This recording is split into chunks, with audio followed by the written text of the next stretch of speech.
আল্লাহ তাআলা কোরআন মাজিদে বলছেন, যার ভালো লাগে মুমিন হও, যার ভালো লাগে না সে কাফের হও, কিন্তু অধিকা মুমিন হওয়ার সুযোগ নেই। ইয়া আইয়ুহাল্লাযীনা আমানু দুখুলু ফিস-সিলমি কাফা। ও ঈমানদারেরা, তোমরা যারা ঈমান এনেছো, তোমরা ইসলামে পরিপূর্ণ প্রবেশ করো। সুবহানাল্লাহ পড়েন। প্রথম মেসেজ, ইসলামে আংশিক প্রবেশ করবেন না, পরিপূর্ণ। অর্ডার করেছেন কে? আল্লাহর কথা মানা নফল না ফরজ? তো যারা অর্ধেক প্রবেশ করে বসে আছেন, তারাই ফরজ নিয়মিত লঙ্ঘন করে চলছেন। ইসলামে আপনি আসবেন কি আসবেন না, ঈমান আপনি গ্রহণ করবেন নাকি করবেন না, এটা আপনার বিষয়। আপনি যদি ইসলাম গ্রহণ না করেন, কালেমা না পড়েন, আল্লাহ আপনাকে জোর করে মুসলমান বানাবেন না। কিন্তু ইসলাম গ্রহণ করার পরে অর্ধেক ইসলাম মানার কোনো সুযোগ নাই। বর্তমানে শীত একটু কম না বেশি?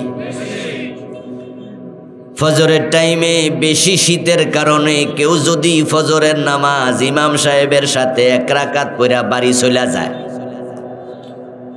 তার সওয়াব হবে অর্ধেক, আর যে 2 রাকাত পড়ে তার সওয়াব হবে পূর্ণ। ঠিক না? কিরে ভাই, আপনি যদি মনে করেন শীত বেশি তাই একবারে না পড়ার চেয়ে অর্ধেক তো পড়ছি, এই জন্য আপনি 1 রাকাত পড়া চলে গেছেন, আর মনে মনে ভাবছেন সওয়াব অর্ধেক পাইছি। এই ভাবনা কি ভুল না ঠিক? পড়লে 2 রাকাত, না পড়লে নাই, কিন্তু অর্ধেক পড়ার কোনো সিস্টেম নাই। আপনি অর্ধেক নামাজ পড়ে যদি নিজেকে অর্ধেক নামাজি মনে করেন, আপনি ভুল ভাববেন। অর্ধেক নামাজি হওয়ার কোনো নিয়ম আল্লাহ দেয় নাই। হয়তো নামাজি না হয় বেনামাজি, ঠিক না? এখন ইসলাম মানার ব্যাপারও একই কথা। ইসলাম মানলে পুরা মানো, না হয় মাইনো না, কিন্তু অর্ধেকা মুসলমান হওয়ার কোনো সুযোগ নেই। فمن شاء فليؤمن وما شاء فليكفر إنما المؤمن كالجمل الأنف حيثما قيد انقاد। রাসূলুল্লাহ সাল্লাল্লাহু আলাইহি ওয়াসাল্লামের জন্য বলেছেন, যদি তুমি মুমিন হও, তুমি হবে সেই ওটের মতো, যে ওটের নাকের ভিতর তার মালিক রশি ঢুকাইয়া দিছে। মুমিন যদি হও, ওই ওটের মতো হও, যে ওটের নাকের ভিতরে মালিক রশি ঢুকাইছে। সেই ওট স্বাধীন না পরাধীন? মন মতো চলে না, মালিকের টান মতো। মালিক টানে যেদিকে কদম দিবে, উল্টা পাল্টা চলার কোনো সুযোগ।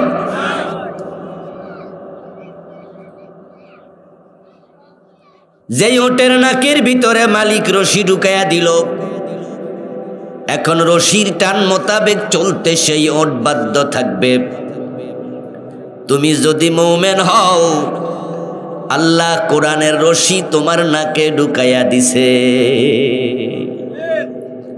কোরআনকে বলা হয় হাবলুল্লাহ, ওয়াতাসিমু বিহাবলিল্লাহি জামিআন ওয়ালা তাফাররাকু। আল্লাহ বলছে, তোমরা সবাই মিলে আল্লাহর রশি শক্ত করে আঁকড়াইয়া ধরো। এই হাবলুল্লাহর ব্যাখ্যা সব মুফাসসির করছে কোরআন, ইসলাম, ঈমান। এই কোরআন, ইসলাম, ঈমান হলো আল্লাহর রশি। তাহলে বোঝা গেল আল্লাহরও একটা রশি আছে।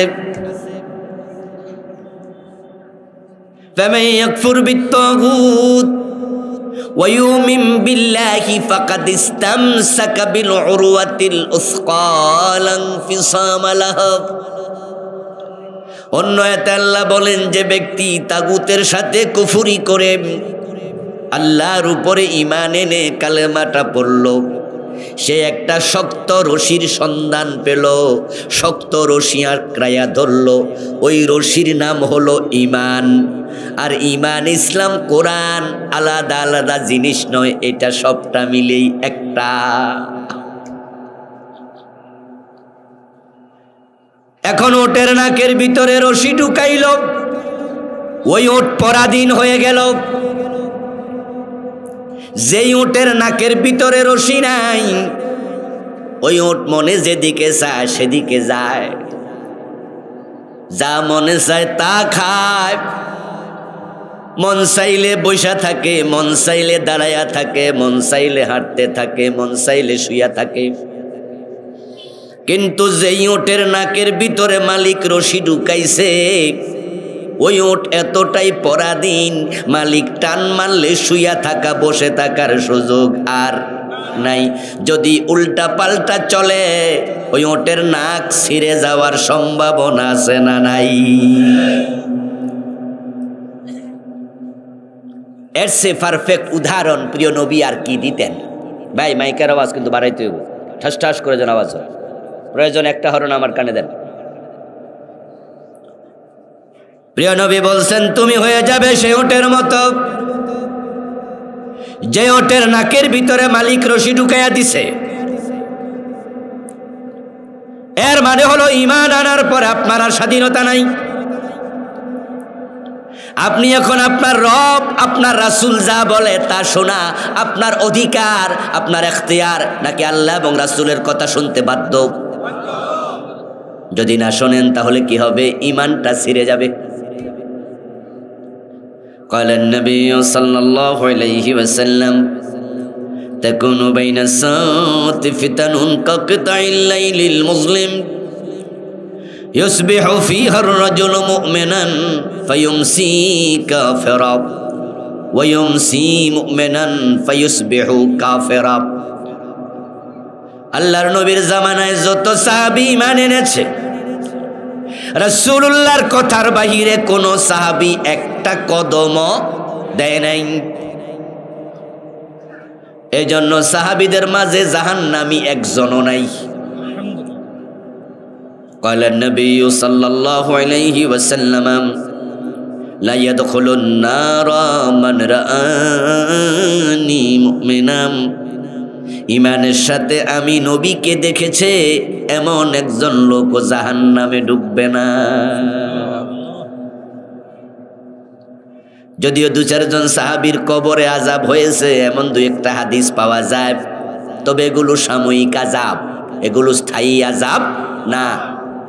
কারণ সব সাহাবী জান্নাতি, সুবহানাল্লাহ পড়ে। কারণ তারা প্রিয় নবীজির কথার বাইরে চলেন নাই। এবার আসেন তাবিঈদের যুগ। তাবিঈদের যুগে সব তাবিঈ জান্নাতি এটা বলার সুযোগ আর নাই। কারণ সাহাবী দেখছে, এমন লোকদেরকে তো তাবিঈ বলে। ঈমানের সাথে সাহাবী দেখছে, এবং ঈমানের সাথে সাহাবী দেখছে তাবিঈ যারা, তাদের মাঝে মুআবিয়া রাদিয়াল্লাহু তাআলা আনহুর ছেলে ইয়াজিদের নামটাও আছে। কিন্তু ইয়াজিদকে জান্নাতি বলার কোনো সুযোগ আছে নাকি? ইয়াজিদের জীবনে একটু এদিক সেদিক ঝামেলা আছে না নাই? ইমাম হুসাইনের মতো রাসূলের নাতিকে তার নির্দেশে জবে পর্যন্ত করা হয়েছে। ইয়াজিদের জীবনী যারা স্টাডি করেছেন কম বেশি তারা দেখেছেন। আন-নিহায়া আল-বিদায়া ওয়ান-নিহায়া লিখেছেন ইবনে কাসির রাহিমাহুল্লাহ। ইসলামের ইতিহাসের উপরে এত লম্বা সিরত, এত লম্বা কিতাব পাওয়া যায় না, খুবই কম। ওই বেদায়া নেহায়াতে ইয়াজিদের জীবনী নিয়ে লম্বা আলোচনা ইবনে কাসির রাহিমাহুল্লাহ লিখেছেন। ওখানে তিনি এমন উদ্ধৃতিও এনেছেন যেখানে পাওয়া যায় ইয়াজিদ মদ পানও করত। ইয়াজিদ নামাজ ছেড়ে দিয়েছে, এমন মন্তব্য তিনি এনেছেন। এজন্যই আমরা সাহাবীদের ব্যাপারে সবাই একমত, তারা জান্নাতি। কিন্তু এর পরের যুগে তাবি, তারা অধিকাংশ জান্নাতি, তবে তাদের মাঝে জাহান্নামীও ইয়াজিদের মতো 2-4 জন আছে। এরপরে যান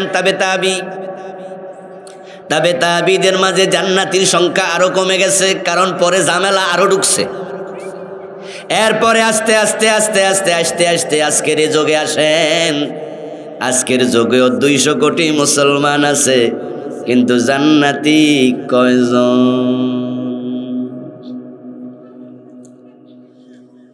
যুগ যত আগাবে জান্নাতীর সংখ্যা ততই কমবে। প্রিয় নবীজি বলছেন, কিয়ামতের আগে তাম দুনিয়া থেকে এত বেশি ফিতনা বের হবে, সূর্য ডোবার পরে অন্ধকার যেমন ধেয়ে আসে, চারিদিক থেকে আধার নেমে আসে। সূর্য ডোবার 10 মিনিট 20 মিনিট পরেই কিন্তু চারিদিক অন্ধকার হয় না, বরং আস্তে আস্তে কিছু অন্ধকার হতে হতে 1-1.5 ঘন্টা পরে দেখা যায় তামাম আকাশ কালো হয়ে গেছে। ঠিক কিয়ামতের আগেও ফিতনা আস্তে এত বেশি আসবে। প্রিয় নবী ভবিষ্যৎবাণী করলেন, ইউসবিহুর রাজুলু মুমিনা ফায়ুমসি কাফিরা, লোকগুলো সকাল বেলায় মুমিন থাকবে, সন্ধ্যা বেলায় কাফের হয়ে যাবে।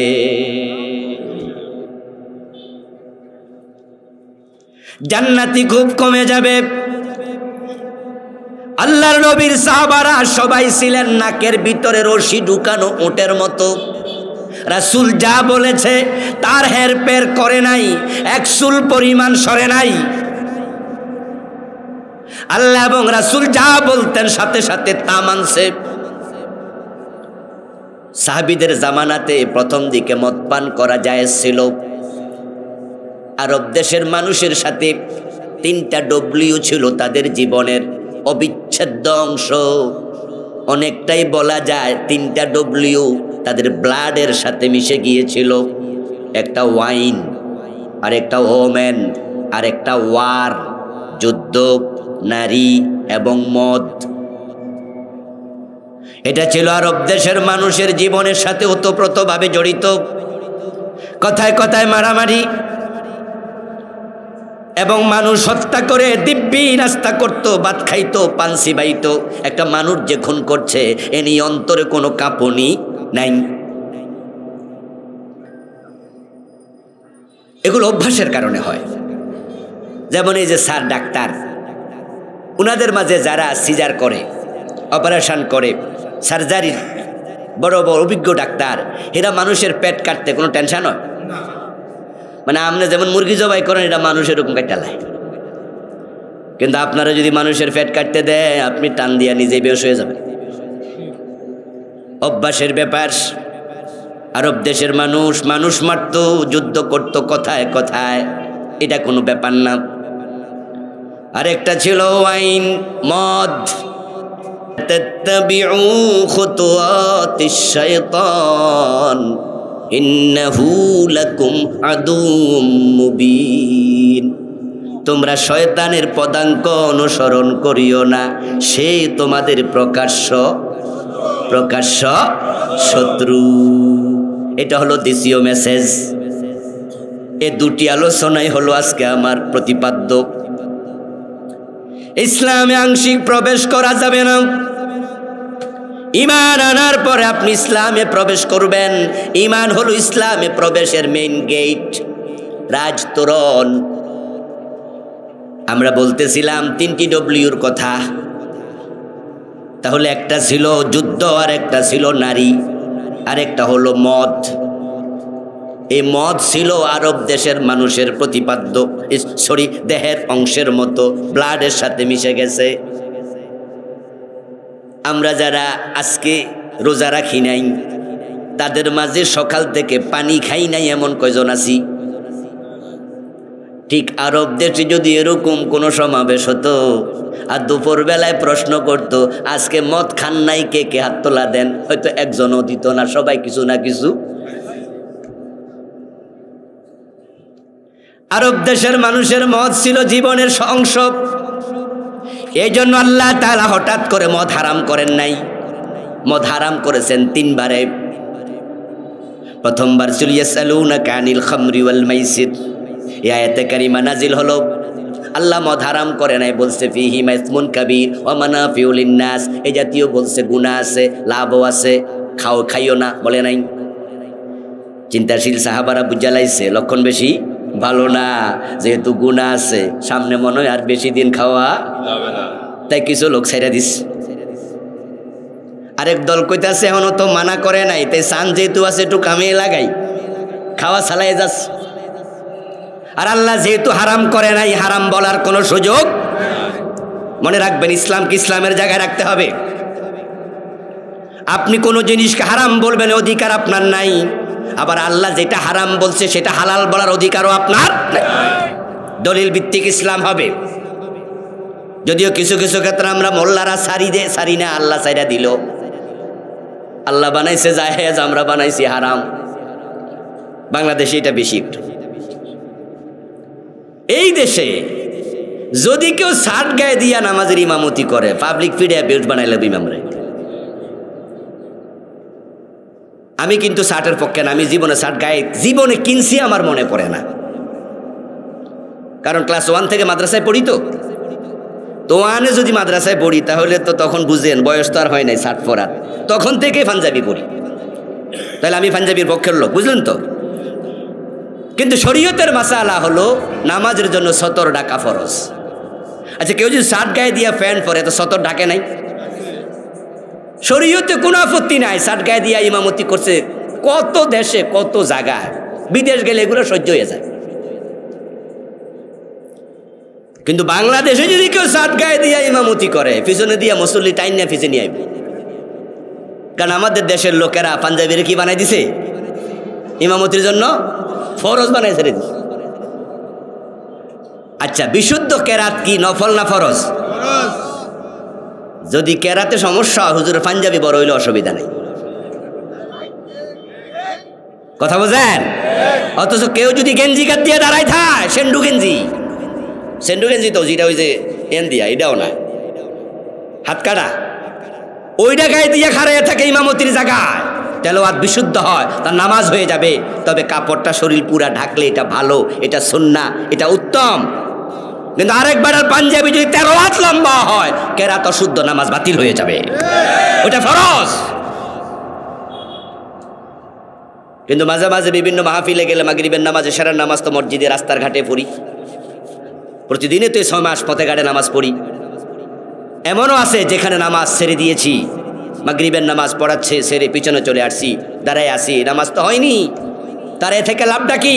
আবার এখন আলাদা জামাত করলে মানুষ তো কানাকানি করবে, কিরে এই হুজুর আবার আলাদা জামাত করে, এই হুজুর কি আবার অন্য কোনো ধর্মের নেই, লাগবো নি আর একটা। নামাজ শেষে এবার ইমাম সাহেবকে সুযোগ পাইলে ডেকে বলেছি, ডেকে নিয়ে যে হুজুর আপনার তো নামাজ হয়নি, আপনি যা করছেন কেরাতে শেষ করে দিচ্ছেন নামাজ। তো আলহামদুলিল্লাহ সারা দেশব্যাপী কম বেশি একটু পরিচিতি থাকার কারণে যাদেরকে বলি পরিচয় দিয়ে বলো, হুজুর আমনে এখানে, বললাম যে হ্যাঁ আমি তো আইছি, কিন্তু গজব তো করছেন।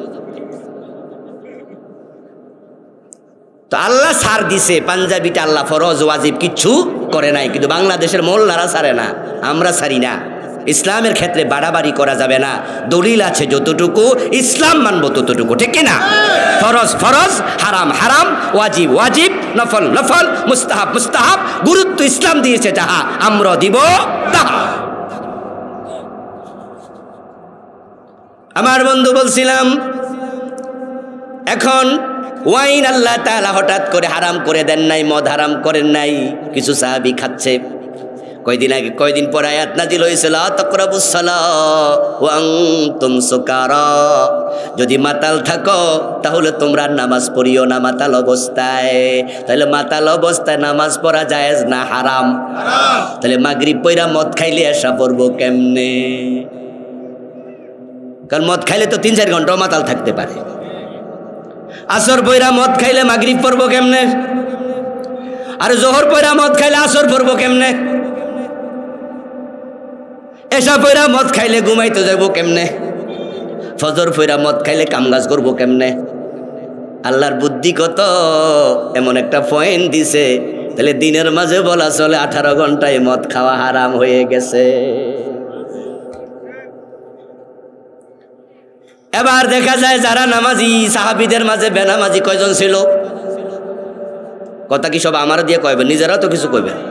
সাহাবীদের মাঝে বেনামাজি ছিল, তাহলে বোঝা গেল সাহাবীদের মাঝে 18 ঘন্টায় মদ খাওয়া নিষেধ।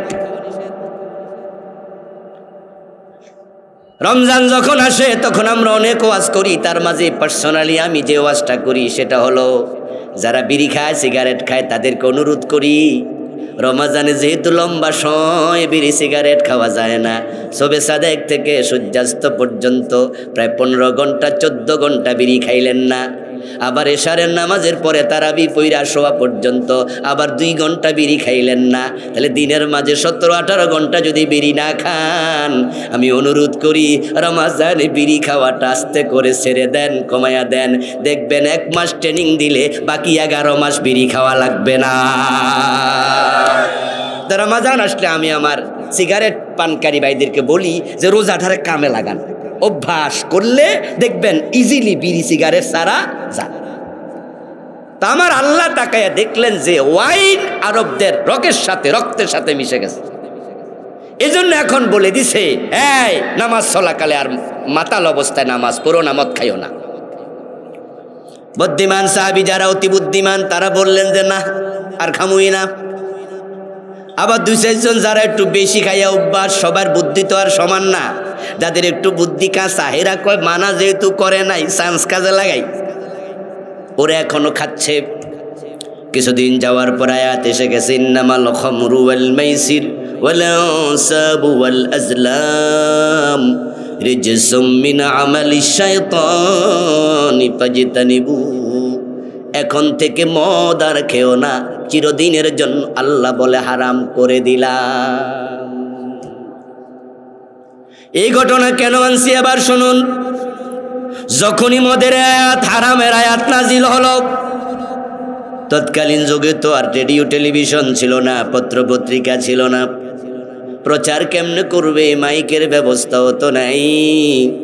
হযরত আলী, হযরত হামজা রাদিয়াল্লাহু তাআলা আনহু, এরকম আরো কিছু সাহাবী, হযরত আব্বাস রাদিয়াল্লাহু তাআলা আনহু, এমন কিছু সাহাবীকে রাসূলুল্লাহ ডাকলেন, ডেকে বললেন, ও আমার সাহাবারা, মদিনার অলিতে গলিতে যাও, ঘোষণা করে দাও, কাদ হুররিমাল খামর, কাদ হুররিমাল খাম, মদ হারাম, মদ হারাম, মদ হারাম। এই মেসেজ যখন সাহাবাদের কানে গেল, তাফসীরের কিতাবে পাওয়া যায়, সেদিন মদিনার অলিতে গলিতে মদের বন্যা বয়ে গেল। যে মদ খাচ্ছিল, গ্লাসের মাঝে মদ, কানে আওয়াজ গেছে, সে মদ আর মুখে তোলে নাই, ফেলে দিয়েছে। ঘরের মাঝে মটকায় ভিজানো ছিল মদ, ওই মটকা কাত করে দিয়েছে। কেউ কেউ মুখে নিয়েছে, আওয়াজ কানে গেছে, গিলে নাই, মুখেরটা ফেলে দিছে, এমনও পাওয়া যায়। এইমাত্র কেউ কেউ খেয়েছিল, আঙ্গুল গালের ভিতরে ঢুকায়া বমি করে পেটেরটাও বের করে দিয়েছে। ইসলামের মানে হলো ওই ওটের মতো হয়ে যাও, যে ওটের নাকের ভিতরে রশি ঢুকে গেছে, মালিক টানে যেদিকে কদম দেবা সেদিকে। আল্লাহ যদি মদ হারাম করে, আমি মদ কেমনে খাই? তাই এরপর থেকে কোনো সাহাবী আর মদ টাচ করে নাই। এই ছিল সাহাবাদের ইসলাম। এবার আপনাদের কাছে জানতে চাই, মুসলমান নামদারি লোক বাংলাদেশে মদ পান করে, এমন আছে না নাই? ওর ইসলাম কি সাহাবীদের সাথে মিলেছে? রাসূলুল্লাহ সাল্লাল্লাহু আলাইহি ওয়াসাল্লাম মদিনা ইসলামী রাষ্ট্র যখন তিনি কায়েম করলেন, তখন তিনি বললেন, আমার মেয়ে ফাতেমা যদি চুরি করে, আমি ফাতেমার হাতটাও কেটেই দেব। السارق والسارقة فاقطعوا أيديهما جزاء بما كسبا نكالا من الله। আমার আল্লাহ অর্ডার করেছেন, চোরদের হাত কেটে দাও। যারা চুরি করেছে হাত কেটে দিয়েছে। সম্ভ্রান্ত বংশের একজন মহিলা ধরা পড়েছে চুরি করে। ওসামা বিন যায়েদ রাসূলুল্লাহর নাতি, জায়েদের ছেলে এসে প্রস্তাব করেছে, পরামর্শ দিয়েছে, না দাদা তার হাত না কেটে অন্য শাস্তি দেয়া যায় কিনা। রাসূল বলেছেন আল্লাহর বিধানে হেরফের করার কোনো সুযোগ নাই। সেই মেয়ে কেন? আমার ফাতেমা চুরি করলে ফাতেমার হাত কাটবো। চোরের হাত কাটার বিধান দিয়েছেন কে? ইসলামের মাঝে এটা আছে না নাই? বাংলাদেশে 52 বছরে কাটছেন কয়দিন? তো আপনারা জান্নাতে যাবেন, তো রাসূলের ইসলামের সাথে আপনার মিল কই? ও প্রিয় ভাই, এটা পার্সোনালি হাত কাটার বিধান ইসলামেও নাই। আমরা এটা কাটবো না চোর ধরে, এটা করবে আইনের লোক, প্রশাসন। চোর ধরে চেয়ারম্যান সাহেবের কাছে দেবেন, আপনাদের চেয়ারম্যান সাহেব হাত কেটে দেবে, এমপি সাহেব হাত কেটে দেবে, ডিসি সাহেব, হাকিম সাহেব হাত কেটে দেবে, তারা নেতা। এবার বলুন তো, আমারও আর শুনে যদি কালকে সাইফুল ভাই চোরের হাত কাটে, ওনার চেয়ারম্যানই থাকবো? মামলা এমন হওয়া হইব, আমাদের চ্যানেল 71 দৌড় মেরে চলে আইব, সময় টিভি আরো জোরে লাভ মারবো। আইসাই কইব এই সব ধরা পাইলেন কই? আর উনি কোরআন শরীফ বাইর করে দিয়া বলবে অমুক সূরাতে আছে, গতকাল আবুল কালাম আজাদ বাশার সাহেব ওয়াজ করছে, আমি মুসলমান তাই হাত কাটছি। এবার উনারে দইরা আরো বড় পোস্টে দিব, না জেলে নিব। কারণ বলবে এটা রাষ্ট্রদ্রোহ শামিল, রাষ্ট্রে আইন নাই, এই আইন আপনি চালাইলেন কেন? এবার বলুন তো, যারা মুসলমান 52 বছর ধরে দেশ চালাচ্ছে, উনি পারলো না মন চাইলো, আমি পারলাম না মন চাইলো আল্লাহর আইন মানতে, এই যে পরিবেশটা করে নাই, এজন্য আল্লাহর কাছে তারা ধরা খাবে না। বিপদ। উদখুলু ফিস-সিলমি কাফা, ইসলামে পুরা ঢোকো। ঈমান আপনি এনেছেন, ঈমান হলো ইসলামে প্রবেশের মেইন গেট। এবার আপনি ইসলামে প্রবেশ করবেন, করার পরে আল্লাহ বলছে কাফা, পুরা ঢোকো, অর্ধেকটা ঢোকো না। অথচ আমরা আমাদের বাংলাদেশ অধিকাংশ মুসলমানের জীবনের দিকে তাকালে দেখি তারা অর্ধেক ইসলাম মেনে জান্নাতে যাওয়ার স্বপ্ন দেখছে। ইমানদার দাবি করে 5 ওয়াক্ত নামাজ পড়ে না, এমন লোক আমাদের এই এলাকায়ও আছে না নাই? আরে তুমি যে ইমান আনছো তার প্রমাণ তো 1 নম্বরে নামাজ। ইমান যে আপনি আনছেন তার প্রমাণ তো আপনি দিতে পারবেন না, ইমান তো দেখা যায় না, ইমান থাকে কলবে।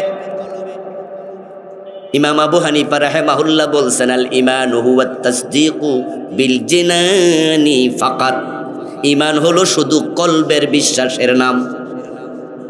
এখন কলবে বিশ্বাস আছে না নাই? আপনি আরেকজনরে কেমনে দেখাবেন কলবের মালিক কে? আল্লাহ। উনি ছাড়া তো কেউ জানেই না আপনি যে মুমিন। এই জন্য আল্লাহ রাসূল বলছে তুমি যে মুমিন এটা মানুষকে জানাতে হবে, না হয় তারা তোমার জানাজার নামাজ পড়বে কেমনে? তোমাকে বাপ মারা গেলে সম্পত্তি দিবে কেমনে? কারণ সন্তান যদি বেঈমান হয়, কাফের হয়, মুসলিম বাবার সম্পত্তিতে অধিকার তার নাই। এখন তুমি মুসলমানের সুযোগ সুবিধা নিতে হলে, মুসলমানের জানাজার নামাজ তুমি চাও, তাহলে তোমাকে নামাজ পড়ে মানুষকে বুঝাইয়া দাও তুমি মুমিন। এবং তোমার অন্তরে ঈমানটা তো আমরাও বুঝি না, আমি নবীও তো অন্তরের খবর জানি না, আমার আল্লাহ জানাইলে আমি জানি না। হয় কে মুনাফিক, ওহী আসার আগে নবী মুহাম্মদও জানতেন না। নাকি রাসূল গায়েব জানে? হ্যাঁ, সাবধান। কিন্তু যদি কেউ মনে করে রাসূল ইলমে গায়েব জানে, সে মুশরিক, ঈমান শেষ। কোরআনের সুস্পষ্ট আয়াত, কুল্লা ইয়ালামু মান ফিস সামাওয়াতি ওয়াল আরদিল গায়বা ইল্লাল্লাহ। ও নবী, আপনি উম্মতকে জানায়া দেন আকাশ এবং জমিনে গায়েব জানে একমাত্র কে? একমাত্র আল্লাহ। এজন্য মেরাজ থেকে ফেরার পরে কাফেররা জিজ্ঞাসা না দরজা জানালা কয়টা? মসজিদ আকসার। রাসূল বলছে বিপদে পড়লাম রে, এমন প্রশ্ন করলো উত্তর তো আমি জানি না। ফাকারিবতু কারবাতান লাম আকরু মিসলাহু আত্তু, সহিহ মুসলিমের হাদিস। এমন বিপদে পড়লাম, এর আগে জাতীয় বিপদে কোনোদিন পড়ি নাই। যদি উত্তর দেই জানি না, তাহলে কাফেররা হাততালি দিয়ে বলবে জানবা কেমনে, যাওই নাই। আর যদি আন্দাজে কইয়া দেই দরজা 20টা জানালা 40টা, তাহলে আন্দাজে কথা বলা কি জায়েজ? আন্দাজে কই কেমনে, কি যে বলি, কি যে করি। কিছু কিছু প্রশ্ন আছে যেগুলোর উত্তর দেওয়া খুব জটিল, এটাও একটা। কারণ প্রশ্নকারী যে ছিল সে ছিল আরবের সবচেয়ে বড় ধূর্ত। ও বেটা বড় হারামি, সে জানে এমন প্রশ্ন করবো উত্তর দিতে পারবো না। যেমন আমি কিছুক্ষণ পরে মাহফিল করার জন্য যাবো নোয়াখালী, রাতের মাহফিল। ওখানে যাওয়ার পরে যদি আমার জিজ্ঞাসা হুজুর দুপুরে কইছিলেন, আমি যদি কই মাহফিল ছিল যুক্তি খোলা, বললো না না আজকে কোনো মাহফিলে ছিল না। আমি বললাম আরে মেয়ে মাত্র কইরে আইছি। মাহফিলে তাইলে লাড়িয়া ছিল কয়টা, ফ্যান্ডেলে কোন বাঁশ কয়টা আসছিল, আচ্ছা আমি কইতে পারবো?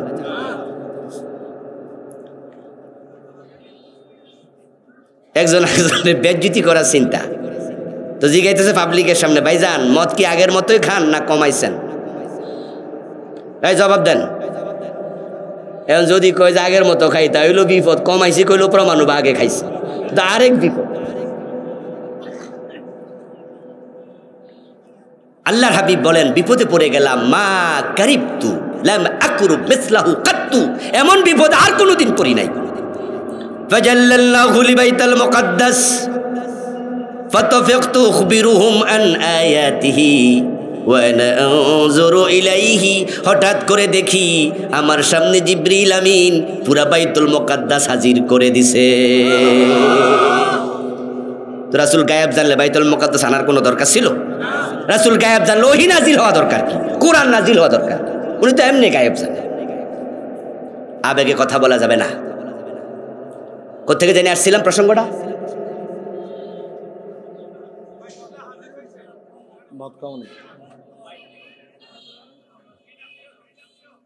হ্যাঁ কি নো নো নো, কথা তো অনেক আগে চলে আসছিলাম।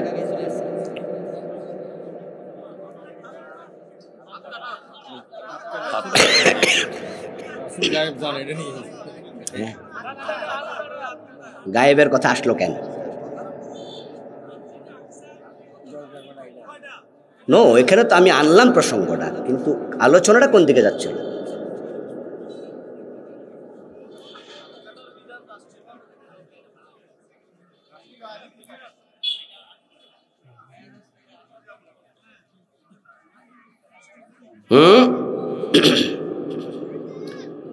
রাসূলের সাহাবারা ইমান ইমান ইমান যে গোপন, ওহী আসার আগে রাসূলও জানতেন না মুনাফিককে, নাকি এখান থেকে এনে গেছিলাম যে রাসূলও গায়েব জানতেন না, আল্লাহ জানাইলে জানতেন নাকি?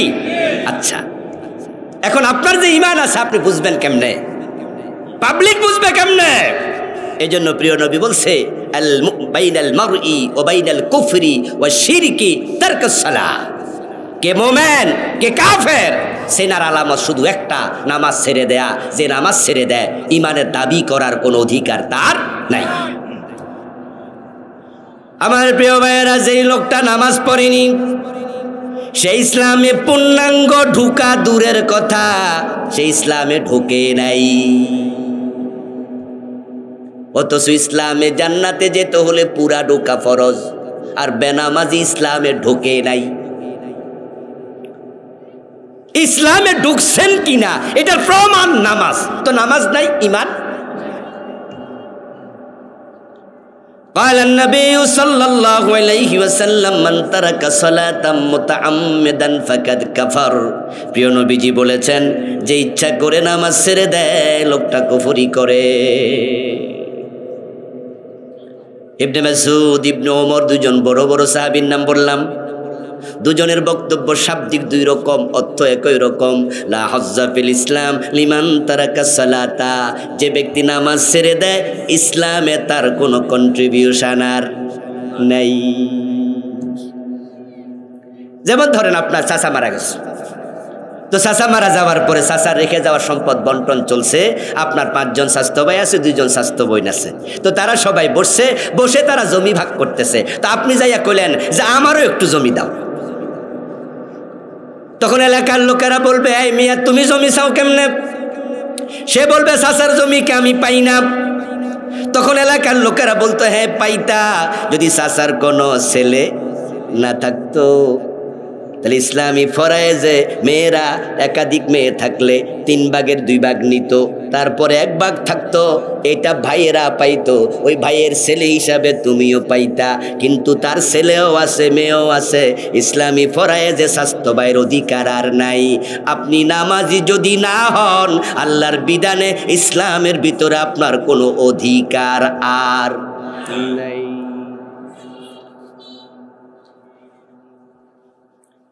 ও প্রিয় ভাই, যারা বেনামাজি আছেন, নিজের ছেলে বেনামাজি, আপনি নামাজি, অথচ ছেলে ইন্টারমিডিয়েটে পড়ে, আজকে ফজর পড়ে নাই, ঘরে ঘুমাইয়া ছিল, বাবা নামাজে চলে গেছে, নিজের ছেলেকে নামাজে নেয় নাই।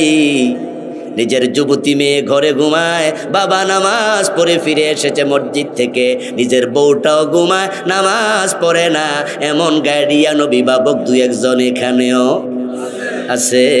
আপনার সন্তান, আপনার বউ, যাদের নিয়ে এক ঘরে, তারা ইমানের ভিতরে নেই। নামাজ মুসলমানের পরিচয়, মুসলমানের পরিচয়। দিনের মাঝে নামাজ তেমন, দেহের মাঝে মাথা যেমন। গলা যদি কেটে নেয়, 10 জন লোককে কিডন্যাপ করে নিয়ে গেল, কিডন্যাপার গ্রুপ 10 জনের কল্লা কাইটা বস্তায় ভরা সাগরে পালাই দিস। এখন গলা থেকে নিচের দিকের লাশ আছে, কোনটা কার লাশ এটা চেনা মোটেও সহজ নয়। নিজের মা, নিজের বউ পর্যন্ত কনফিউজ হয়ে যাবে, এটা আমার হাজবেন্ডের বডি কিনা, টেনশনে পড়ে যাবে। দেহ চেনা যায় না মাথা ছাড়া। হাসরের ময়দানে বেনামাজি যখন যাবে, যার নামাজ নাই, রাসূল উম্মত হিসাবে তাকে চিনবেই না।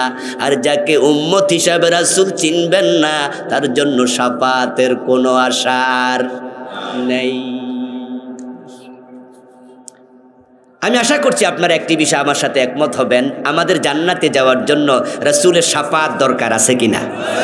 আমরা সবাই কি আশা করি না শাফাতের? তো রাসূল উম্মত চিনবে কেমনে শাফাত না করলে, নামাজ না থাকলে? সেখানে তো মানুষ থাকবে হাজার হাজার কোটি, আদম থেকে শুরু করে শেষ দিন পর্যন্ত, প্রলয় পর্যন্ত যত লোক দুনিয়া আসছে, হাসরের ময়দানে কি সবাই হাজির না? আদম আলাইহিস সালামের উম্মত, নূহ আলাইহিস সালামের উম্মত, মুসা, ঈসা, সবাই উম্মত। তো আপনারা সেদিন খুঁজে বের করবে কেমনে? এই প্রশ্ন কোন একজন সাহাবী রাসূলুল্লাহকে করেছিলেন, হে আল্লাহর নবী, আপনি তো আমাদের জন্য সুপারিশ করবেন, চিনবেন কেমনে? রাসূলুল্লাহ সাল্লাল্লাহু আলাইহি ওয়াসাল্লাম তখন বলেছিলেন, ইন্নাকুম তুদাউনা ইয়াউমাল কিয়ামাতি গুররান মুহাজ্জালিনা মিন আসারিল ওয়াদু। হাসরের ময়দানে আমার উম্মত আমি চিনে নেব, কারণ তাদের অজুর অঙ্গ থেকে সেদিন নূর চমকাবে। সুবহানাল্লাহ পড়েন, সুবহানাল্লাহ পড়েন। ও নামাজিরা, ফাবশিরু ফাবশিরু, সুসংবাদ নেও। রাসূলকে আমি অজুর অঙ্গ থেকে নূর দেখে বুঝবে এটা আমার উম্মত। এবং মানুষের আমল যখন ওজন হবে, রাসূল মিজানের গোড়ায় দাঁড়ায় থাকবে। সুবহানাল্লাহ, দাঁড়ায় থাকবে। রাসূল বলে 3 জায়গায় আমি দাঁড়ায় থাকবো, তার মাঝে একটা মিজান। আখিরাত নিয়ে লম্বা বই লিখেছি আমি, এটা গত মাসে লিখছি, হ্যাঁ, নভেম্বরে এসেছে। 450 পৃষ্ঠার বই, অনেক বড় বই, 550 হাদিস লিখেছি, সবগুলো বিস্তারিত এনেছি। রাসূল কোন জায়গায় দাঁড়ায় থাকবে, কি কি চমৎকার একটি বই, আলহামদুলিল্লাহ, আল্লাহ আমার হাত দিয়ে হয়তো লিখিয়েছেন। আমার প্রিয় ভাইরা, লিখতে গিয়ে আখিরাত নিয়ে এমন কিছু তথ্য পেয়েছি যেগুলো আগে আমার জানাও ছিল না। আল্লাহর হাবিব বলে আমি 3 জায়গায় দাঁড়ায় থাকবো, একটা হচ্ছে মিজান, আরেকটা ফুলসেরাত, আরেকটা হাউস। ফুলসেরাতের উপরে দাঁড়ায় দাঁড়ায় আমি তাকায় থাকবো আমার উম্মত কে কে পার হচ্ছে। সুবহানাল্লাহ। আপনার আমল ওজন হবে, রাসূল পাশে দাঁড়িয়ে থাকবে, রাসূল দেখবেন যে গুনাহ বেশি, সওয়াব কম। আর আল্লাহ বলে দেবে, আম্মা মান খাফফাত মাওয়াজিনুহু ফাউম্মুহু হাবিয়া, তোমার আমল কম, যাও দোজখে যাও। রাসূল দেখবে আপনার হাত থেকে, চেহারা থেকে, পা থেকে, মাথা থেকে নূর চমকাচ্ছে। আমার রাসূল বুঝে নেবেন লোকটা তো আমার নামাজি উম্মত ছিল, হয়তো কিছু গুনাহ বেশি করে ফেলছে। রাসূলুল্লাহ বলেন, শাফাতি লিয়াহলি কাবাইর মিন উম্মতি, উম্মত যদি আমি চিনতে পারি, কবিরা গুনাহগারদের জন্য সেদিন আমি সুপারিশকারী হয়ে যাব। আচ্ছা, এবার আপনাদের কাছ থেকে একটু জবাব চাই যে বেনামাজি জান্নাতে যাওয়ার সুযোগ আছে? তো আপনি কোন ছেলে নিয়ে ঘর করতেছেন, কোন বউ নিয়ে একসাথে আছেন? এই জন্য আজকের মাহফিল থেকে যাবেন সিদ্ধান্ত নিয়া, আপনার ঘরে কোনো বেনামাজি থাকবে না। সন্তান বেনামাজি হলে খাবার বন্ধ করে দেবেন। হাজী সাহেব, নিজের মেয়েটা বোরকা ছাড়া কলেজে স্কুলে পাঠাবেন না।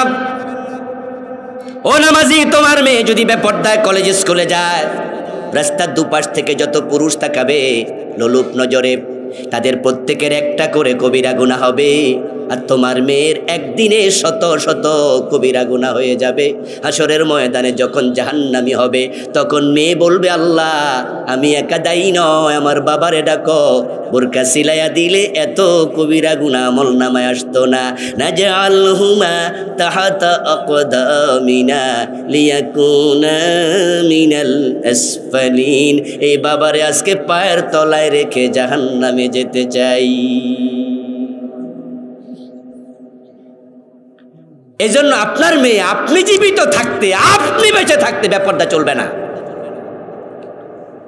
রাসূল বলছেন, আদ-দায়ুস লা ইয়াদখুলুল জান্নাহ, দায়ুস জান্নাতে যাবে না। এই হাদিস শুনে কোন একজন সাহাবী বলল, ইয়া রাসূলুল্লাহ ফামাদ দায়ুস, হুজুর দায়ুস কে? ক্বালা আল্লাযী লা ইউবালি মান ইয়াদখুলু ফি আহলিহি।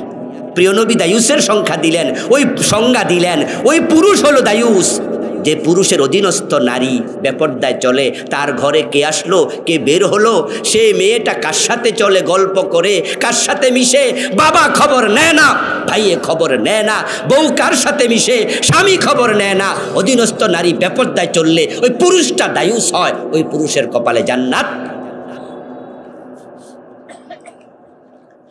আমার প্রিয় ভাইরা, ইসলামে পরিপূর্ণ প্রবেশ করো।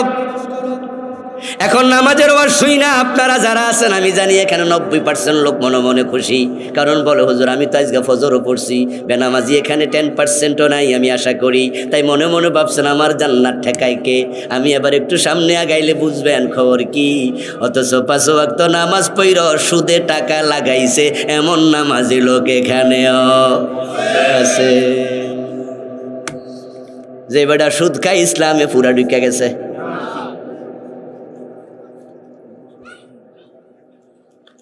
قال النبي صلى الله عليه وسلم من أكل درهم ربا وهو يعلم أنه أشد من 36 زنا। যে ব্যক্তি জেনে শুনে 1 টাকা সুদ খায় 36 বার জেনার গুনাহগার হয়। একদিনে নামাজ ফরজ কয় ওয়াক্ত? তো আপনি 5 ওয়াক্ত নামাজ পড়লেন ভালো, কিন্তু 1 টাকা সুদ খেলে জেনা করছেন কয়বার? তো একদিনে 36 বার জেনা কইরা কিসের জান্নাত খুঁজতেছেন? আর যে 1 লাখ টাকা সুদ লাগাইছে, হে একদিনে 1 টাকা পায় না, 200-300 পাইলায়, তাহলে এবার ফুরন দিয়েন 36 দিয়া কত গুনাহ, কত জেনা। জেনার গুনাহ নরমাল জেনা না, সুদ খেলে 73টা বড় বড় গুনাহ। আইসারুহা আইয়ানকে হার রাজুলুম মাহু, সবচেয়ে ছোট গুনাহটা হলো নিজের মায়ের সাথে জেনা করা।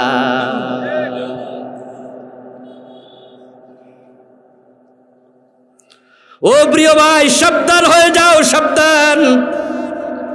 আল্লাহর হাবিব বলছেন, ইন্নাল্লাহ তাইয়্যিব লা ইয়াকবালু ইল্লা তাইয়্যিবা। আল্লাহ নিজে পবিত্র, অপবিত্র কিছু নেয় না।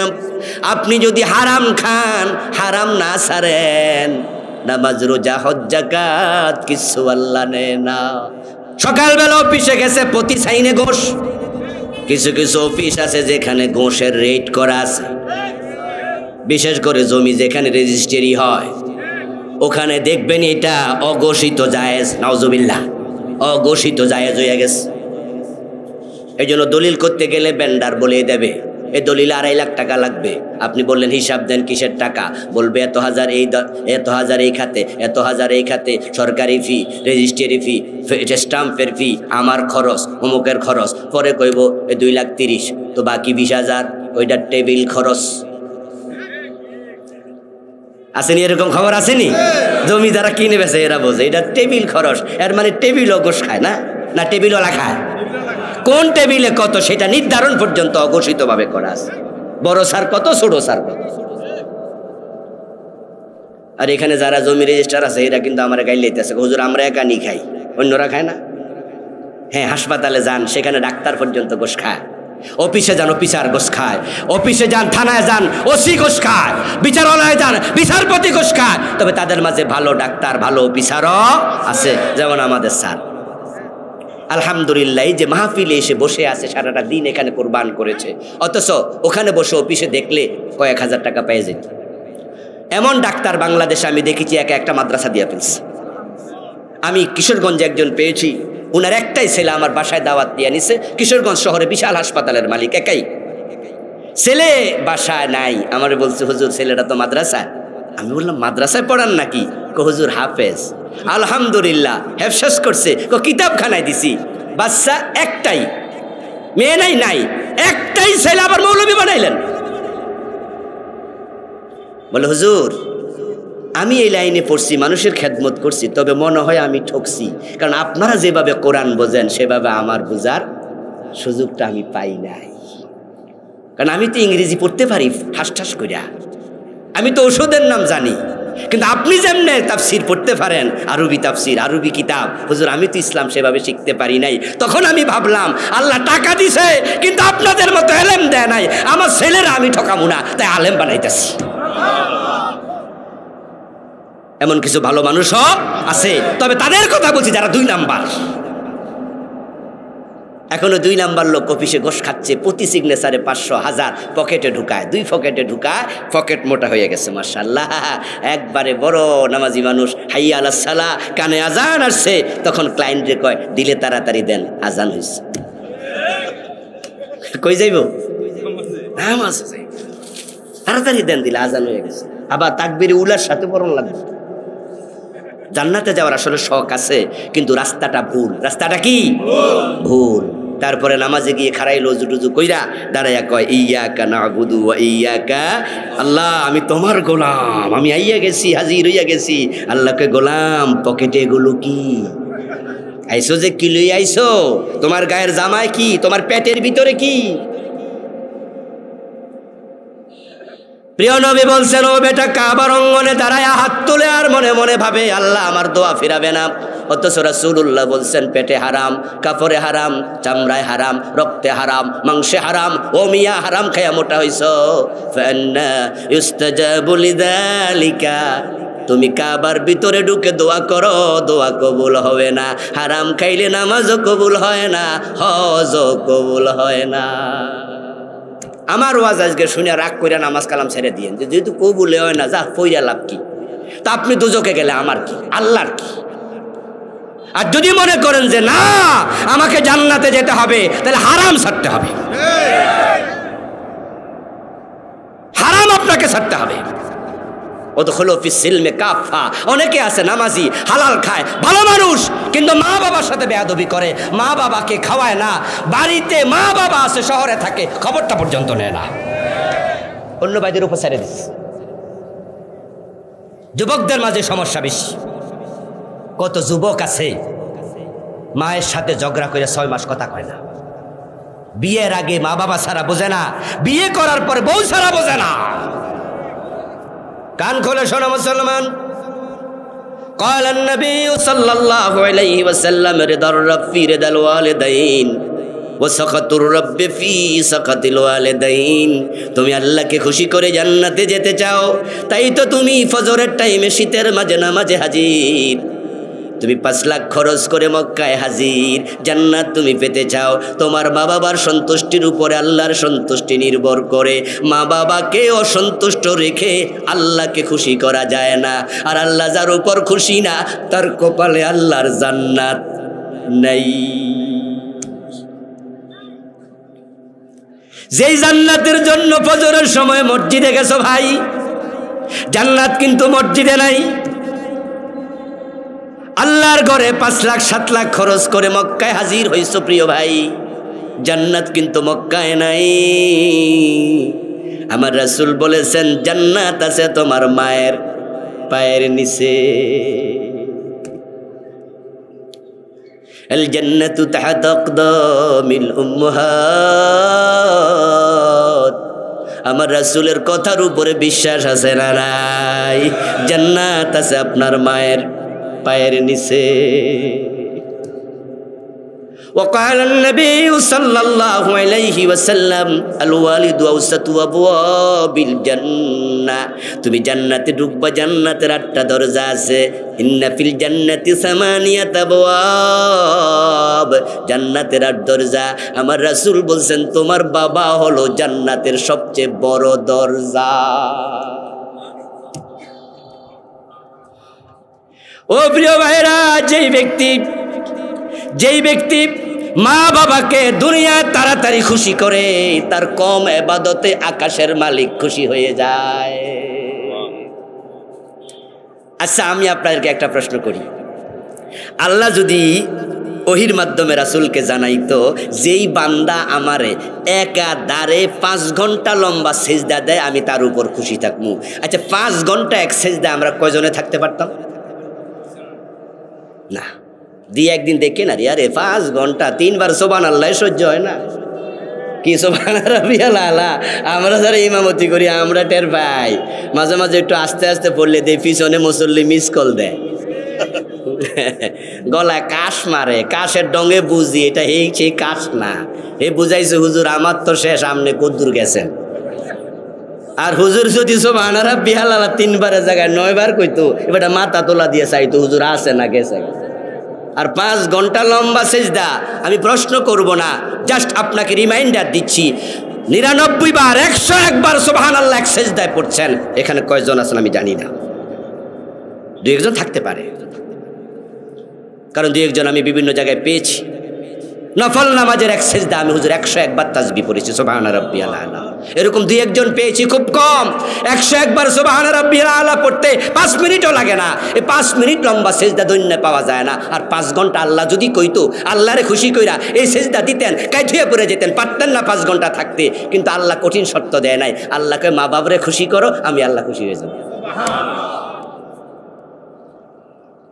আর মা বাবা এত সহজ সরল 2 জন মানুষ, এত ভালোবাসার মানুষ, ওনাদেরকে খুশি করতে বেশি কিছু লাগে না। এমন মা আছে এক বিরা পান কিলা দিলে খুশি হয়ে যায়, মন ভরে দোয়া করে দেব। কেমনে জানেননি? খুশি করার জন্য বুদ্ধি লাগবে। আল্লাহ বুদ্ধিমান মোমেনকে পছন্দ করে, শক্তিশালী মোমেনকে পছন্দ করে, কর্মঠ মোমেনকে পছন্দ করে। লাকাদ খালাকনাল ইনসানা ফি কাবাদ, রাসূলের হাদিস শুনিয়েছি বাংলায়, কারণ সময় কম তো সব আরবি করার সময় হবে না। এই জন্য বুদ্ধিমান হওয়া লাগবে, বুদ্ধি কাজে লাগাও। মা আপনারে কইছে বাজারে যাওয়ার সময় বাজান আদা বিরা ফানা নিও, আমনে সেখানে আদা বিরার জায়গায় 1.5 বিরা নিয়ে যাবেন, 1 বিরা নিয়ে যাবেন। আদা বিরা নিলে মা কইতো ফলারে কইছি তাই আনছে, দোয়াটা সমান সমান হইতে পারি। কিন্তু একটু বেশি যখন নেবেন দেখবেন আপনার মা হাতে নিয়ে কইব এই রে তুড়ি আনছত কিল্লাই রে ফুট, আর মনে মনে দোয়া ভইরা দিব, আমার ফোলা এত ভালা। আপনার বাবা আপনাকে 500 টাকা চাইল, জরুরত আছে, প্রয়োজন আছে, আপনাকে লাকসাম যাওয়ার সময় বললো 500 টাকা দে। আপনি পারলে আপনার মানি ব্যাগটা আপনার বাবার হাতে দিয়ে দেবেন। খেদমত করার জন্য মা বাবা সব সময় থাকে না, আমারও বাবা নাই, আল্লাহ যতদিন রেখেছিল খেদমতের চেষ্টা করেছি। মা বাবার দোয়া আল্লাহর কাছে পৌঁছার জন্য সবচেয়ে বড় মাধ্যম। এখন পকেটে টাকা আছে, চাইলো বাবার খেদমতের সুযোগ আর নাই। মন ভরে খেদমত করো। বাবা 500 চাইছে, 1000 দিয়ে দাও, দেখবা 500 টাকা বেশি পাইয়া এত খুশি, এত দোয়া। দুনিয়ার কোনো মানুষকে এত সহজে খুশি করা যায় না। আমি আবুল কালাম আজাদ আজকে এসেছি, যদি আমার চেয়ারম্যান সাহেব আমাকে 10,000 50,000 টাকা হাদিয়া দেয়, ডাক্তার সাহেব বড় লোক 1 লাখ টাকার একটা বান্ডিল দিয়ে দেয়, আর উনি মনে মনে ভাবে হুজুর আজকে আমার জন্য দোয়ার ভান্ডার খুলে দেবে, এমনও তো হতে পারে আমি মনে মনে বলবো আমারে তো গত পরশুদিন আরেকজন 2 লাখ দিছিল, তো দোয়া আমি হেতেরে বেশি দিব না উনারে বেশি দিব। 20 তরকারি দিয়ে হুজুররে খাওয়াবেন, আর আপনি ভাবছেন হুজুর আজকে দোয়ার ভান্ডার খুলে দেবে। এমনও তো হতে পারে হুজুরের চোখে বেশি উঠবে গত পরশুদিন অমুক জায়গায় 50 পদ খাইছিল। হুজুর খুশি করা, পীর খুশি করা সহজ না, কিন্তু আপনার মা আপনার বাবা অল্পতে খুশি হয়ে যায়। ওদেরকে খুশি করা বড় সহজ। প্রিয় নবী মেরাজে গেলেন, জান্নাতে ঢুকলেন, ঢুকে দেখেন জান্নাতের মাঝে আল্লাহর এক বান্দা কোরআন পড়তেছে। قال النبي صلى الله عليه وسلم دخلت الجنة وسمعت فيها القرآن فقلت من هو قال حارثة بن نعمان। আমি জিজ্ঞাসা করলাম, ভাই জিবরিল, এ আল্লাহর বান্দা কোরআন পড়ছে আল্লাহর জান্নাতের ভিতরে এসে, কত বড় সৌভাগ্য, আমি তার পরিচয় জানতে চাই, বলো পরিচয়টা কি? জিবরিল আমিন বলেন, হুজুর চিনেন নাই বুঝি আপনার সাহাবী হারেসা। সুবহানাল্লাহ পড়বেন না? আপনার সাহাবী হারেসা বিন নুমান। অথচ হারেসা বিন নুমান তখনও মরে নাই, তিনি দুনিয়ায় জীবিত। রাসূল দেখেন জান্নাতে কোরআন পড়ছে। রাসূলুল্লাহ ফিরে আসলেন, দুনিয়ায় এসে হারেসাকে ডাকলেন, ও হারেসা, এমন কি নেক আমল গোপনে গোপনে করো, আল্লাহ খুশি হইয়া তোমার শুধু জান্নাত দেয় নাই, জান্নাতে কোরআন পড়ার অনুমতিও দিয়া দিচ্ছে। হারেসা বিন নুমান বলেন, ইয়া রাসূলুল্লাহ, আমি তো অন্যদের মতো আমল করি, আপনি যা বলেন তাই তো করি, তবে একটা আমল আমার স্পেশাল আছে যেটা সব মানুষের নাই, সেটা হলো আমার একটা বুড়া মা আছে, নিজ হাতে খাইতে পারে না, আমি আমার মারে নিজ হাতে খাওয়াইয়া তারপরে আমি খাই। রাসূলের সাথে গল্প করছে, এর মাঝে কয়েকজন লোক একসাথে হয়ে গেল, সাহাবী, তারা এসে সাপোর্ট করতেছে, ইয়া রাসূলুল্লাহ ইউতইমুহা বিয়াদিহি ওয়া ইয়াগসিলুহা বিয়াদিহি ওয়া ইয়াফলি রাসাহা বিয়াদিহি।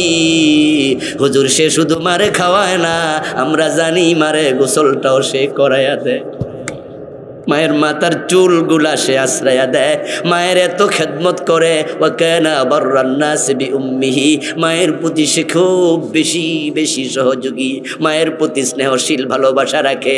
আমার রাসূল এই কথা শুনে তিনবার বললেন, কাযালিকুমুল বিররু কাযালিকুমুল বিররু কাযালিকুমুল বির। ও হারেসা, বুঝে ফেলেছি, এটাই তো বিররুল ওয়ালিদাইনের হাকিকত, তোর মায়ের দোয়ার কারণে তুই দুনিয়ায় থাকতে জান্নাত পেয়ে গেছিস। ওদখুলু ফিস সিলমি কাফা, এই সবগুলো ইসলাম, একটা করবেন আর একটা ছাড়বেন, এই অধিকার আপনার। মা আতাকুমুর রাসূলু ফাখুদুহু ওয়া মা নাহাকুম আনহু ফান্তাহু। ইসলাম কাকে বলে এটা না বুঝার কারণেও তো লোকজন কিছু কইরা ভাবে জান্নাত পেয়ে গেছি। ইসলাম মানে হলো আমার রাসূল যা করতে বলেছেন করো, যা ছাড়তে বলেছেন ছাড়ো। আল মুসলিম মান সালামাল মুসলিমুনা মিন লিসানিহি ওয়া ইয়াদিহি। তুমি তখনই মুসলিম হবে যখন তোমার হাত থেকে, তোমার জিহবা থেকে অন্য মুসলমান নিরাপদ থাকবে। নিজে হাজী সাহেব কিন্তু প্রতিবেশীরে জ্বালাইয়া অস্থির কইরা ফেলে, এমন লোকও আছে না নাই? একটু পয়সাওয়ালা হইলে জুলুম করে, একটু বড় লোক মানুষ তো পাশের বাড়ির গরিবের মুরগি ঢুকছে ঠ্যাং ভাঙ্গা দেয়, গরু রশি ছিঁড়া যাইয়া একটু মুখ দিছে তার ক্ষেতের মাঝে, গরু ফিডাইয়া মাটি সয়া দেয়, আরো কত জুলুম। তুমি তখনই মুসলিম হবে তোমার হাত থেকে, তোমার মুখ থেকে অন্য মানুষ যখন নিরাপদ থাকবে। মান খাদা মুমিনান ফালাইসা মিন্না, মানুষকে ধোঁকা দিবা মুমিন থাকবা না, অথচ ধোঁকাবাজিতে আমরা চ্যাম্পিয়ন। গোল্ডেন ফাইবার ছিল আমাদের আঁশ, আমাদের পাট, এই দেশের পাট যত দ্রব্য পৃথিবীতে রপ্তানি হতো, আঁশগুলো পৃথিবীতে চলে যেত, গোল্ডেন ফাইবার বলা হতো। কিন্তু পাটের ভিতরে ভিজা পাট ঢুকাইয়া, 2 নাম্বার ঢুকাইয়া বিশ্ববাসীর আস্থা নষ্ট করে দিয়েছি। এখন পাট পচে যায়, কেউ কিনতে আসে না, নিজের কপালে নিজে কুড়াল মেরেছি। বাজারে দুধ বিক্রি করতে গেলে ফানি এমন মিশানি মিশায় বুঝাই যায় না দুধে ফানি মিশাইছে না ফানিতে দুধ মিশাইছে। 2 নাম্বারিতে আমরা 1 নাম্বার হয়ে যাচ্ছি। মধু কিনতে গেলে, বেচতে গেলে এখন লিখে রাখে খাঁটি মধু পাওয়া যায়। আচ্ছা, কোনো মৌসাকে কি মৌমাছি 2 নম্বর মধু জমা করে? তো খাঁটি লেখা লাগবে কেন? বুড়িগঙ্গার পানি মিশাইয়া ঢাকা শহরে দুধ বেচে, যে বুড়িগঙ্গার পানি নর্মালি গোসল করলে গা চুলকায়, আর এইটা আমাদেরকে খাওয়াইতেছে। অথচ দোকান লিখে দিছে খাঁটি গরুর দুধ পাওয়া যায়। ছোট্ট বাচ্চা বাপের কয় বাবা এমনি পানিতে দুধে পানি মিশাও, মানুষে কয় এটা গুনার কাম, আবার তুমি লেখিয়া দিছো একবারে খাঁটি গরুর দুধ, মিশা কথা না লেখলে হয় না। ভাই মিশা কথা লেখছি কই, আমি তো দুধ খাঁটি লিখি নাই, লিখছি খাঁটি গরুর দুধ, তো গরু তো খাঁটি, দুধে পানি দেয় কিন্তু মিশা কয় না, মত তাকি সাজে। লাউ বাজারে বেচতে যাইয়া যেখানে পোকা খাওয়া দাগ, ওই পোকা খাওয়া দাগ উপরে দেয় নিচে দেয়। গরু বিক্রি করতে গেলে গাভীর ওলান ফুলাও কেন, কেন ওলান ফুলান? উদখুলু ফিস সিলমে কাফা, আল্লাহর কাছে ছোট হন, হালাল ভাবে কোটি টাকা আসুক ইস্তেকবাল জানান, পকেটে নেন, ওসমানের মতো ধনী হন, আল্লাহর পথে খরচ করেন, নিজের প্রয়োজনে কাজে লাগান, জান্নাত পাবেন। হারাম ভাবে 1 টাকা যেন পকেটে ঢুকতে না পারে। সিরিয়াস হয়ে যাবেন, সিরিয়াস। আল কানা আল কানা আল কানা, স্বল্পে তুষ্ট হন, এনাফ। অন্যের পাজারো জীব দেখে আপনার লোভ হয় কেন? অন্যের প্রাসাদ দেখে আপনার লোভ হয় কেন? বরং আপনি ভাববেন যে আমার যদি সাইকেল থাকে হালাল ভাবে এটাই যথেষ্ট, আমার জীব দরকার নাই, আমার কুড়ে ঘর থাকলে হালাল ভাবে এটা যথেষ্ট, আমার প্রাসাদ দরকার নাই, আমি শুটকি তরকারির ভাত খাবো এটাই যথেষ্ট, মুরগি পোলাও দরকার নাই, হালালের বাহিরে যাব না। আল্লাহ দেখবেন ইজি করে দেবে, আল্লাহ সহজ বানায়। উদখুলু ফিস সিলমে কাফা, নিজে ইসলাম বুঝুন। আল ইসলাম হিয়া তিলকা শারায় আল্লাতী ইয়াতাহাক্কাকু বিহাস সালাম। ইসলাম নিছক কোনো ধর্ম নয়। আমাদের দেশের লোকেরা মনে করছে ইসলাম তো একটা ধর্ম, হিন্দু ধর্ম, খ্রিস্টান ধর্ম, ইহুদি ধর্ম, বৌদ্ধ ধর্ম, ইসলামও একটা ধর্ম। এই কারণেই তো লোকজন বিপদে আছে, ইসলাম বুঝতে ভুল করেছে। হিন্দু ধর্ম মানে হলো 12 মাসে 13 পূজা, কাফি, দ্যাটস এনাফ, আর কোনো কাম নাই। বৌদ্ধদের ধর্ম হলো সপ্তাহে একবার পেগোড়ায় যাবে, খ্রিস্টানরা প্রতি শনিবার প্রতি রবিবারে একবার গির্জায় যাবে, ধর্মের কাজ শেষ। ইহুদিরা প্রতি সপ্তাহে শনিবারে একবার তাদের সেনেগাগে যায়, দায়িত্ব শেষ। এখন আপনিও ভাবলেন দিনে 5 বার মসজিদে যাব, আমার দায়িত্ব শেষ। আপনি ভুল করলেন। ইসলাম হলো আপনি আছেন যেখানে, আইন থাকবে শরীয়তের সেখানে। ঘুম থেকে উঠে ঘুমাইতে যাওয়া পর্যন্ত সব জায়গায় ইসলামের আইন আছে। টয়লেটে যখন ঢুকবেন তখনও ইসলামের আইন আছে না নাই? Islam is the complete code of human life. ইসলাম হচ্ছে লাইফ প্রেসক্রিপশনের নাম। এই জন্য ব্যবসা বাণিজ্য, বিয়ে শাদী সব জায়গায় ইসলাম এভরিহোয়ার। মুসলমানের বিয়ে না হিন্দুর মেয়ের বিয়ে চেনা যায় না, এমন ঢোল বাজায়, তবলা বাজায়। আজকে হলুদ অনুষ্ঠানের নামে কি বেহায়াপনা, যৌতুকের নামে কৌতুক চলছে। ভাই আপনার আমল আপনার কবর, বলার দায়িত্ব আমাদের, মানার দায়িত্ব আপনার আমার সবার। এই জন্য আসুন, যদিও ওয়াজটা আজকে একটু শক্ত হয়ে গেছে মনে হয়, যেন অন্য অন্য ওয়াজে গেলে তাড়াতাড়ি জান্নাত কেমনে পাওয়া যায় শুনি, আজকে তো হুজুর পেছ লাগাইয়া গেল। আমার প্রিয় ভাই, ইসলামকে ইসলামের জায়গায় রেখে মানুন।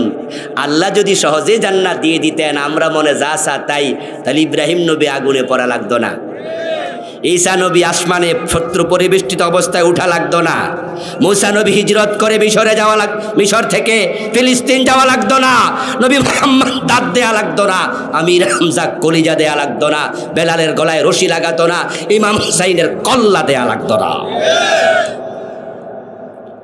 তবে হ্যাঁ, দিন আবার কঠিনও নয়। মানার জন্য সিদ্ধান্ত নিলে সহজ করবেন কে? আল্লাহ। ওয়ালা তাত্তাবিউ খুতুওয়াতিশ শায়তান, শয়তানের অনুসারী হবেন না। আর শয়তানের অনুসরণ তখনই হবে যখন মানুষ ইসলাম থেকে বের হয়ে যায়। যতটুকু বের হবেন অতটুকু শয়তানের অনুসারী হবেন। এজন্য আসুন আমরা আমাদের জীবন থেকে শয়তানকে 1% জায়গাও দিতে রাজি হব না। আল্লাহ তৌফিক দাও, বলেন আমিন।